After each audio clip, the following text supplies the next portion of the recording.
He had the American in his sights. The crosshairs were perfect. The angle was perfect. The altitude, the speed, the wind, everything was perfect. One trigger pull, 1 second, and the war, for one man, would have ended differently. He didn't pull the trigger. What happened in the next 6 minutes would echo through history for decades.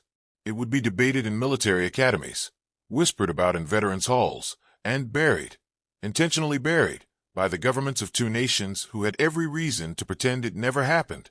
This is the story they almost kept from you. The Pacific Ocean in 1942 was a theater of merciless violence. There was no front line in the traditional sense. There was no trench you could crouch in, no river you could hide behind. The war here was fought in 3 dimensions, on the surface of the sea, beneath it, and above it.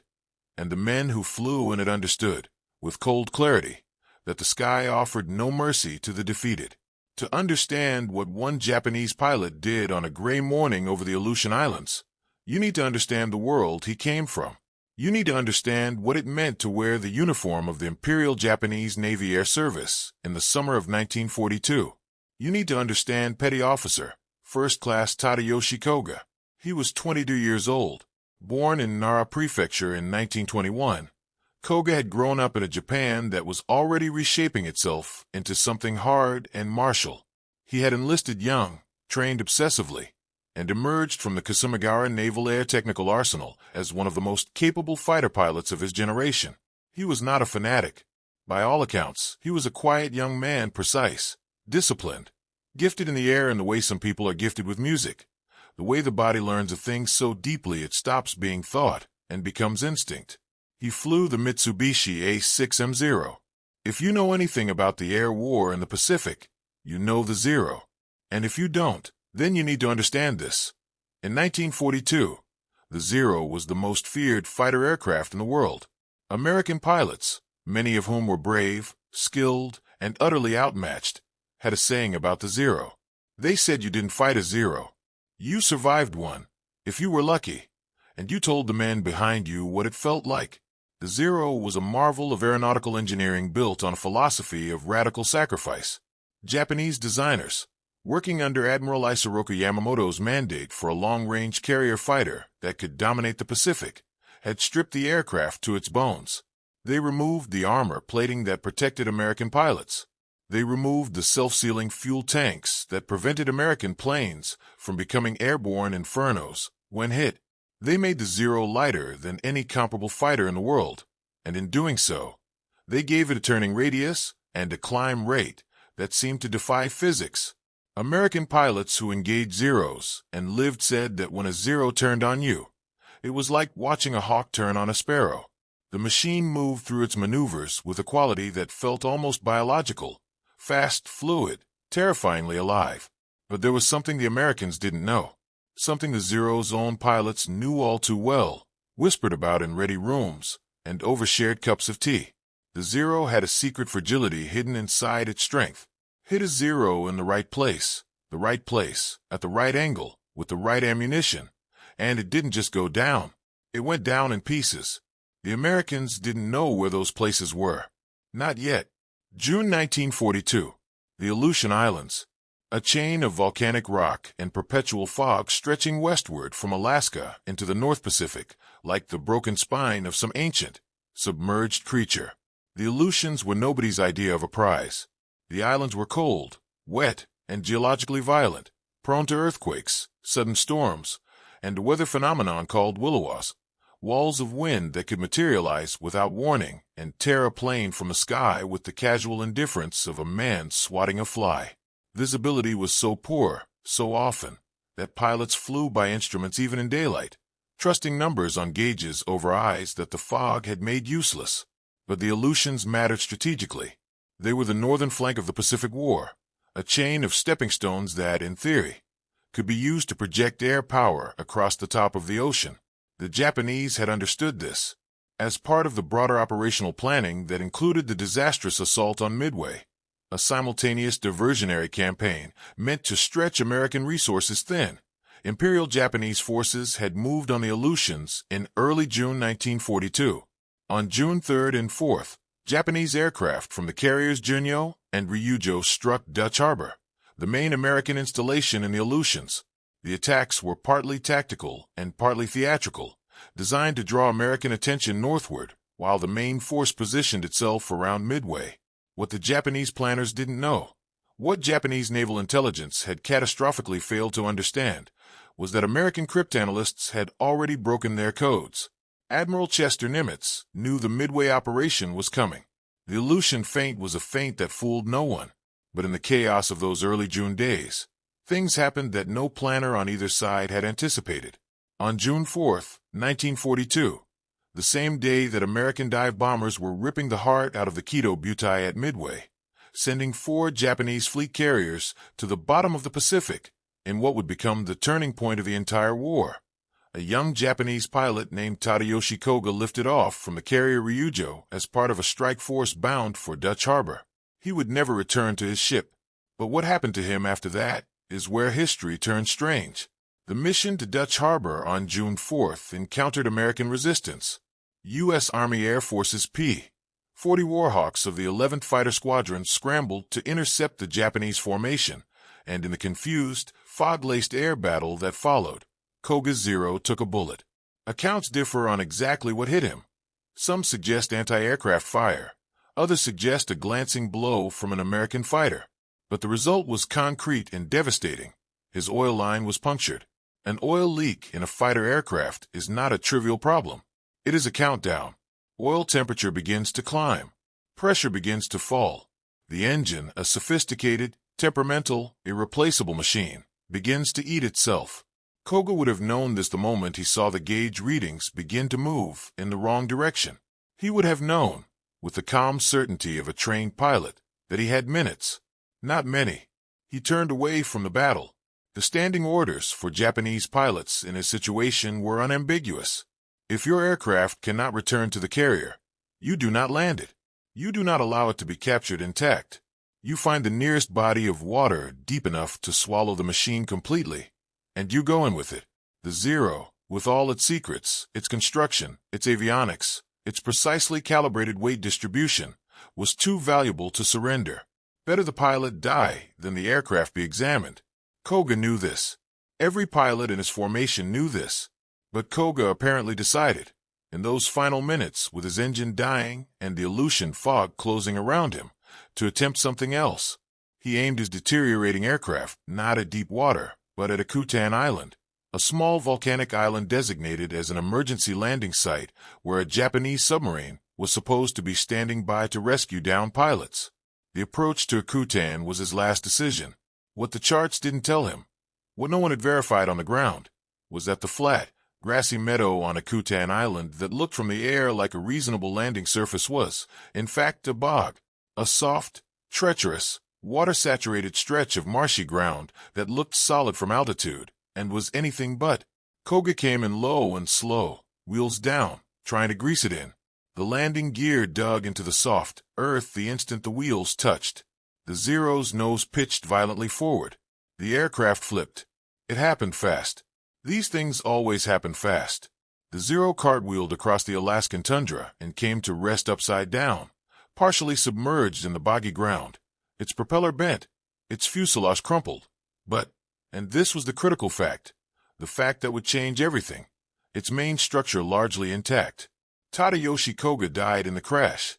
Whether from the impact itself or from a broken neck sustained in the violent inversion, he was dead when the aircraft stopped moving. He was 22 years old. He had flown with precision and skill. He had tried to bring his aircraft down intact. And in dying the way he died, in the place he died, he had accidentally handed the United States of America the most valuable piece of military intelligence of the entire Pacific War. For weeks, the Zero sat undiscovered. It was hidden in plain sight. The Aleutian fog, the remote location, the sheer logistical difficulty of operating in that part of the world. But it was there, lying in the grass of Akutan Island, its red Heinomar roundels fading. The Emperor's most advanced fighter aircraft sitting silent in the North Pacific rain. American forces found it on July 10, 1942, 36 days after the crash. The discovery was made by a PBY Catalina crew on a routine patrol. The pilots spotted what appeared to be wreckage. They circled. They radioed. And when a shore party finally reached the site, they found something that made the officer in charge, by multiple accounts, genuinely struggle to believe what he was seeing. The Zero was, to a remarkable degree, intact. The wings were undamaged. The engine, though seized from the oil failure, was structurally complete. The airframe, inverted and slightly bent, was reparable. The cockpit instruments were intact. The gun systems were intact. The fuel tank, that legendarily unarmored, unsealed fuel tank that made the Zero such a fire risk when hit, was available for examination. The Americans had been trying to get their hands on a Zero since the war began. Intelligence reports described it as a machine of almost supernatural capability. American pilots had been filing combat reports that read like accounts of fighting something they couldn't adequately explain. The Zero outturned, outclimbed, and outran everything they flew. And now, by the accident of a boy's death in an Alaskan bog, the United States Navy had won. It was the moment one war ended and another began. The aircraft was carefully extracted from the bog, transported to the Naval Air Station at North Island in San Diego, and turned over to a team of engineers and test pilots that represented the finest aeronautical minds the United States Navy could assemble. Their task was simple in concept and profound in implication. Take this aircraft apart. Understand it. Find its weaknesses. Tell us how to kill it. The man they put at the controls for the first flight evaluations was Lieutenant Commander Eddie R. Sanders, a test pilot of considerable experience and absolute cool. Sanders was the kind of man who approached the unknown the way a surgeon approaches an unusual anatomy, with methodical curiosity, precise note-taking, and a refusal to be rattled by things that rattled lesser men. He strapped himself into Koga's cockpit and flew the most important test flight of the Pacific War. What he found confirmed some things and destroyed others. The Zero was everything the combat report said it was. The turn radius was extraordinary. Sanders noted in his evaluation that at low to medium speeds, the Zero could outmaneuver any American fighter in existence. The climb rate was startling. The aircraft responded to control inputs with an immediacy that felt almost telepathic, as though the machine anticipated the pilot's intention rather than waiting to be told. But there was a but, and the but was everything. At high speed, specifically above approximately 270 miles per hour in level flight, the Zero's control surfaces began to stiffen dramatically. The ailerons, which gave the aircraft its legendary agility at lower speeds, became heavy and slow at high speeds. The faster the Zero went, the harder it became to roll. At 300 miles per hour or above, the Zero became, by fighter standards, nearly unrollable. Sanders noted this. He noted it carefully. He noted it the way a man notes a fault in a foundation. And then the report went out to every fighter squadron in the Pacific. But this is where the story deepens, because what the Americans had discovered was not simply a technical specification. It was a philosophy. It was an entire way of thinking about air combat rendered visible in aluminum and steel, and understanding it meant understanding not just how to fight a Zero. It meant understanding the entire strategic logic of the Japanese Naval Air War. The Zero had been built to be invincible in one specific kind of fight, the close, turning, maneuvering dogfight that Japanese aviators called the dogfight to end all dogfights. In that fight, at those speeds, it was essentially unkillable by any American fighter then in service. But no aircraft can be supreme in all conditions. The Zero's designers had made their choices, and their choices had a cost. They had sacrificed protection for agility. They had sacrificed structural strength for lightness. They had traded the ability to dive and zoom, to fight at high speed in the vertical plane, for the ability to turn inside anything that moved. The American answer, when it came, was deceptively simple. Stop fighting the Japanese on their terms. Never turn with a Zero. Never slow down in combat. Hit fast, hit hard, dive away, climb back up, and hit again. Use the altitude. Use the speed. Use the things American aircraft were structurally capable of that Zeros were not. The tactics had a name. They became known as the Thatch Weave, named for Lieutenant Commander Jimmy Thatch, who had been working on the problem independently, and whose solution, a two-fighter defensive weave that denied the Zero the turning engagement it wanted, was already being refined before the Akutan Zero provided its confirmation. But it was the Zero itself, Koga's Zero, the machine that should have been buried in the Pacific. That turned theory into certainty. That took the tactics from promising to provable. There is something almost unbearable about the irony when you sit with it. Tadayoshi Koga flew with skill and with courage on the morning of June 4th, 1942. He absorbed damage that would have made lesser pilots panic. He did not panic. He flew his crippled aircraft as far as he could, choosing what he believed was a survivable landing over a suicidal dive into deep water. He was trying to live. He was trying to bring the aircraft home. And in trying to live, in that single choice, that very human refusal to simply die, he had done more damage to the Imperial Japanese Navy's air war than any American pilot who would have shot him down and watched the Zero sink. If Koga had died over Dutch Harbor, the Zero is lost. If he had managed to ditch in deep water, the Zero is lost. If he had found harder ground on a Kutan, if the bog had been 6 inches shallower, if the wheels had held, any of these possibilities, and the aircraft flies back to the Ryujo. The secrets go back to sea. The Americans keep dying in encounters they can't explain. Instead, the Zero lay in the grass. And now the Americans knew. The tactical shift was not instant. Nothing in war is instant. Men died in the months after the Akutan discovery, who might not have died if its lessons had propagated faster. The Pacific in 1942 was vast, communications were imperfect, and habits of combat, the reflexive tendencies that got a pilot through a bad day, were not unlearned overnight. But the change came. It came in the air over Guadalcanal, where the brutal, months-long campaign for that jungle-covered island in the Solomon Chain put American and Japanese aviators in daily, killing contact through the second half of 1942. It came in the incremental improvement of American fighter tactics, in the growing confidence of pilots who understood what they were fighting and why the old rules no longer applied. It came in the Grumman F-6F Hellcat. The Hellcat deserves its own conversation, but the short version is this. Grumman's engineers, working with the intelligence derived from the Akutan Zero and the combat reports pouring in from the Pacific, built an aircraft that was specifically designed to kill the Zero on American terms.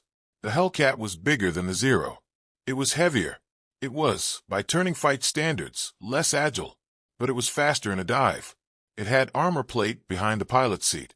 It had self-sealing fuel tanks. It could absorb damage that would have turned a Zero into a fireball, and it could take the fight to altitudes and speeds where the Zero's famous agility became, paradoxically, a liability. The Hellcat entered fleet service in 1943. By the time of the Mariana Islands campaign in June 1944, the engagement that American pilots grimly and exultantly nicknamed the Great Marianas Turkey Shoot, the balance of the air war had shifted so completely that Japanese naval air power, the force that had shattered Pearl Harbor and conquered half the Pacific, was effectively destroyed in a single afternoon. On June 19th and 20th, 1944, American Hellcats and their pilots shot down approximately 395 Japanese aircraft. American losses were 29 planes. The Turkey Shoot had many causes: better pilots, better radar, better tactics, better aircraft. But tracing the lines back through history, one of those lines runs directly to an upside-down Zero in an Alaskan bog, and to the young man who died putting it there. The Japanese government knew, eventually, what had happened to Koga's aircraft. They knew the Americans had it. They knew what it meant.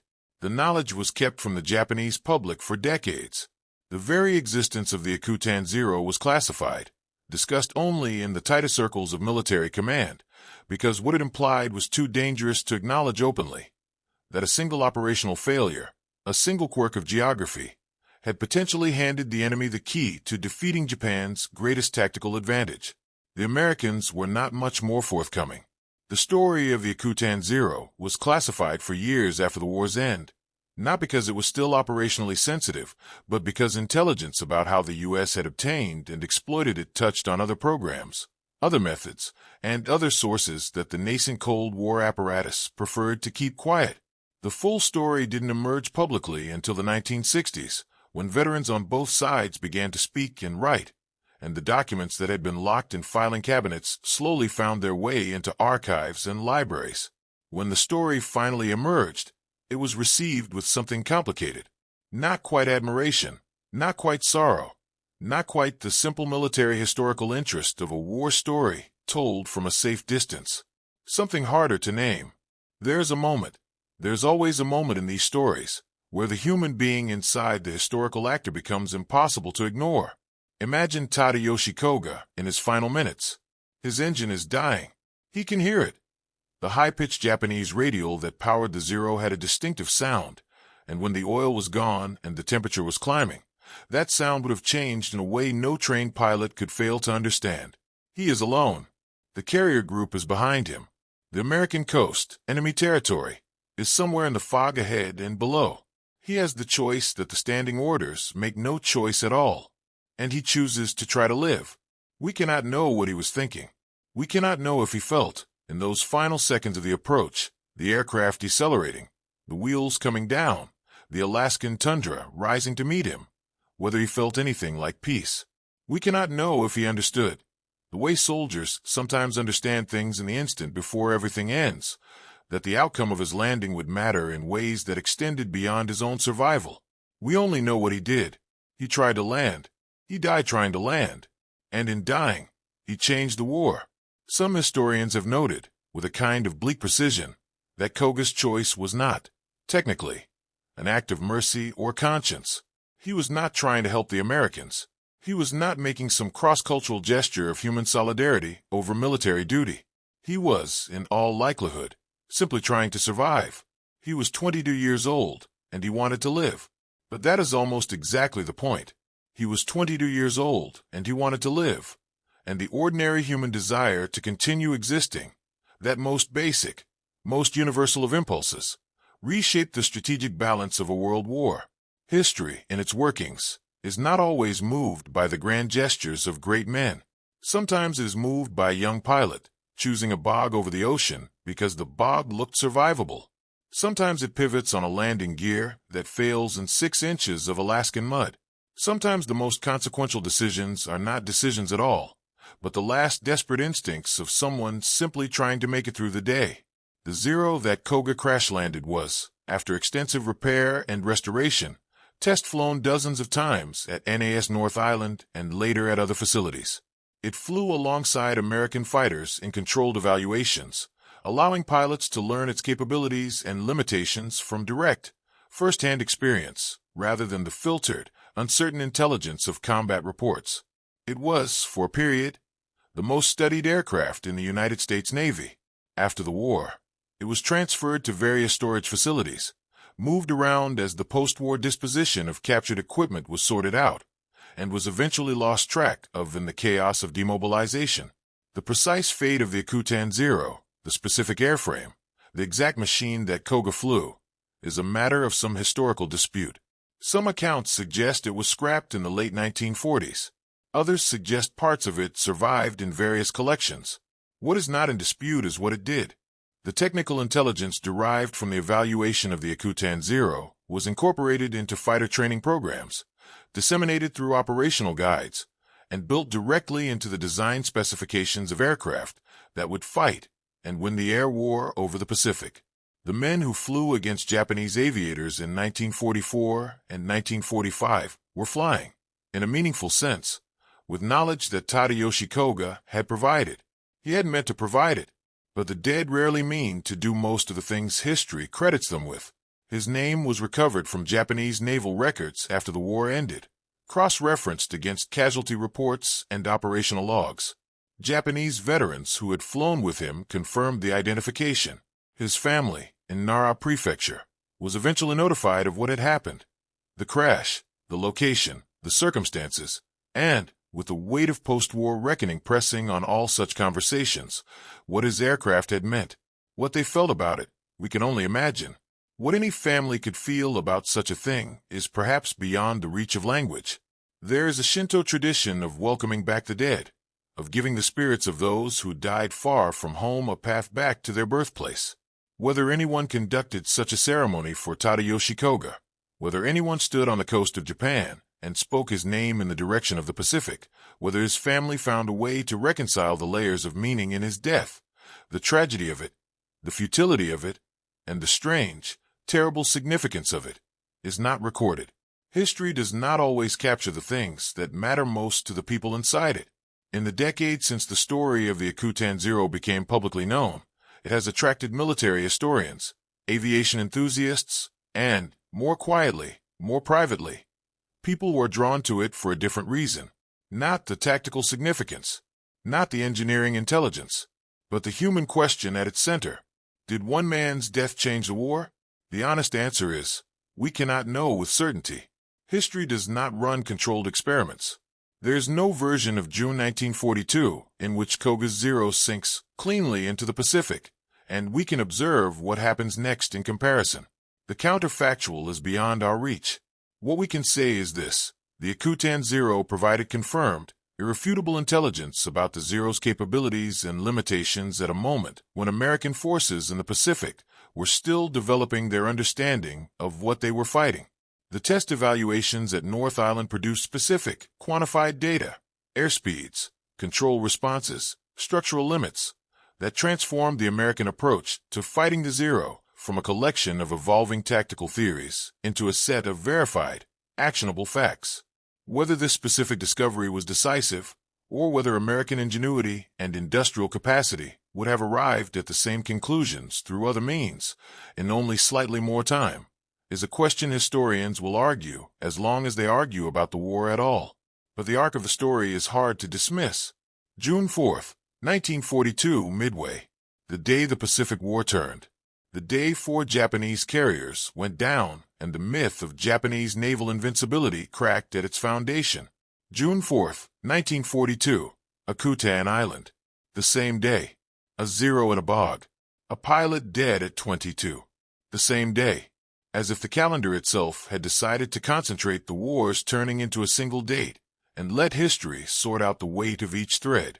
In the years after the war, as the surviving pilots of the Pacific Air War grew older and began to talk, really talk, about what they had lived through, certain themes recurred in their accounts.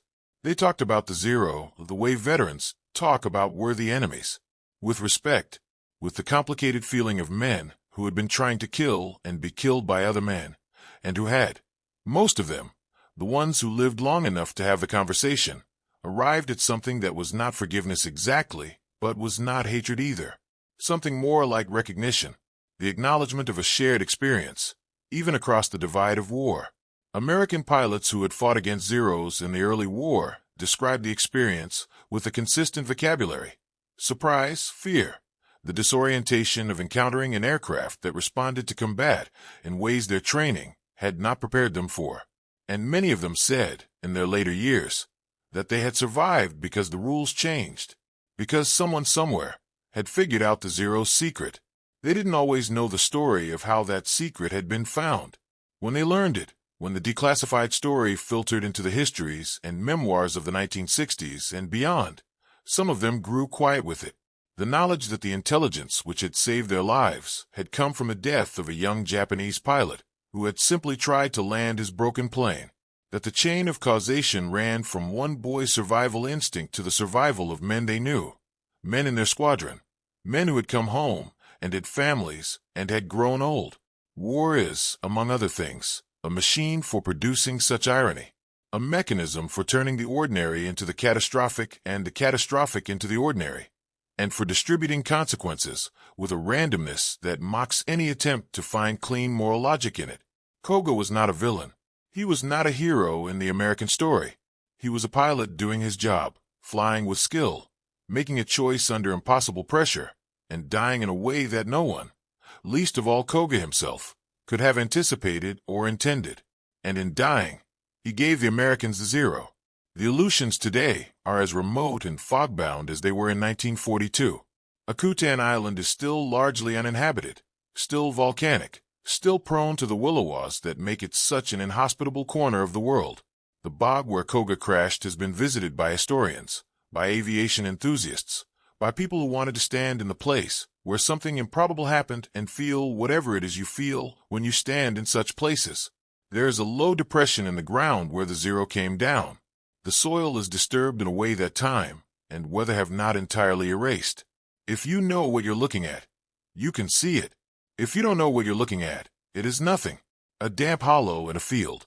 A soft place in the earth where something once fell and was gone. History is full of such places. Unremarkable to the eye. Enormous in their consequence. The gap between what they look like and what they mean is one of the great measurements of human experience. The distance between the surface of things and the depths below. A young man fell here. A war turned here. 6 minutes of flight, from the moment his wheels touched to the moment the zero stopped moving. 6 minutes, and the world was different. That is how history moves, sometimes. Not in the great, announced gestures of generals and governments, but in the small, unwitnessed moments that no one was watching carefully enough to record. In the choice of a 22-year-old boy who looked at the Pacific Ocean and the Alaskan tundra and chose the tundra. In the quiet accident of a landing gear meeting ground that was softer than it looked. In the 6 minutes that changed the war. Tadayoshi Koga's name appears in the records of the Imperial Japanese Navy as a casualty of June 4, 1942, lost during the Aleutian operations. His rank was Petty Officer First Class. His aircraft type was the Mitsubishi A6M20, tactical number 4593. He was 22 years old. He had the American in his sights. He didn't pull the trigger. And everything that followed from that choice, the landing, the bog, the upturned Zero lying in the North Pacific rain, the American engineers at North Island, the test flights, the tactics, the Hellcats, the turkey shoot, the long arc of the Pacific War bending toward its conclusion. Everything followed from a moment of ordinary, human wanting. He wanted to live. He didn't, but the wanting was enough.